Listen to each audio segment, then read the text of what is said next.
Hey guys, in this video I will show you how to add quick filters on Sprint or Kanban board in Jira. Alright, so let's begin with the video. First, log into your Jira account and navigate to the board you want to work with. This could be either a Sprint board for agile teams or a Kanban board for continuous task tracking. Once your board is open, look for the three dots located next to your board's name. Click on it and select Space Settings from the drop-down menu. Inside the Space Settings, click on Board option.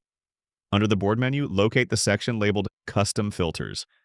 This is where you can create, modify, or remove filters that control how your board displays information. To begin creating a new filter. Next, you'll need to give your filter a name. Choose a descriptive title that makes it clear what the filter does. Once the name is set, you'll define the filter's conditions using JQL, Jira Query Language. JQL allows you to build precise queries that display only the issues that match your criteria. For instance, a simple query like issue type is equal to sign bug and status exclamation mark ending with is equal to sign and done will show all unresolved bug tickets.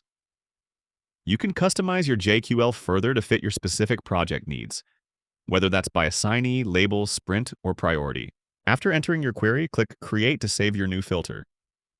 You'll now see it appear on your board, enabling you to switch views instantly based on the selected criteria, and that's it.